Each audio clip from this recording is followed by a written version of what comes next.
Long division problems with one-digit divisors. Division can be thought of as a way of distributing a group of things into equal parts. Let's look at an example. At math camp, the students are going on a field trip, and the parents will be driving the 49 students. Each of their cars holds 4 students and a driver. How many cars are needed? In this case, division means how many groups of 4 can we make. So that would be 49 students divided by 4. To solve the problem, using long division, we would draw a division house, put the number we are dividing by on the outside, and the number we are dividing into on the inside. Then we need to find how many times 4 goes into the first digit. 4 goes into 4 one time, so we would place the 1 over the 4. Next, we would multiply 4 times 1, getting 4.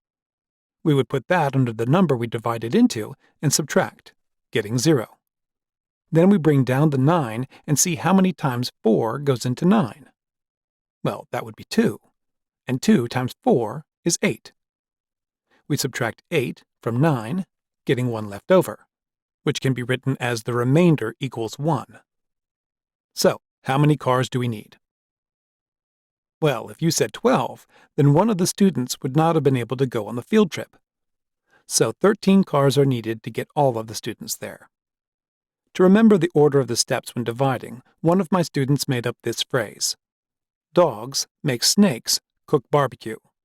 Or, divide, multiply, subtract, compare, bring down. Let's try another problem.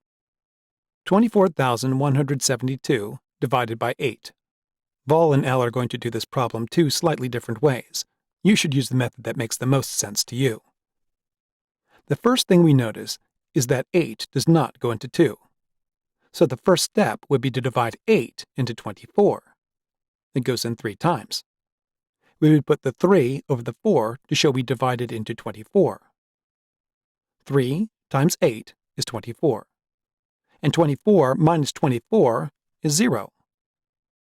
The next step is to compare. What we mean when we say that is, we want to make sure that after we have subtracted, the answer is less than what we divided by. 0 is less than 8, so we can move on to the next step and bring down the 1. 8 goes into 1 0 times. We need to put the 0 right above the number we brought down. We could show that 8 times 0 is 0, and 1 minus 0 is 1. Then bring down the next number, 7. 8 goes into 17 2 times. 2 times 8 is 16. 17 minus 16 is 1. 1 is less than 8, so we bring down the number 2. 8 goes into 12 one time. 1 times 8 is 8. 12 minus 8 is 4. So the number would be 3,021 with 4 left over. Now, if we were solving this problem because we ran a chocolate bar factory and we made 24,172 chocolate bars that needed to be packaged in groups of 8, would we have 3,021 or 3,022 packages? Since no one wants a package with only 4 bars in it, we would have 3,021 packages, and the last 4 bars would have to be saved for the next batch. If you have any more math questions, head over to frontporchmath.com. There you will find more videos, written explanations, and worksheets.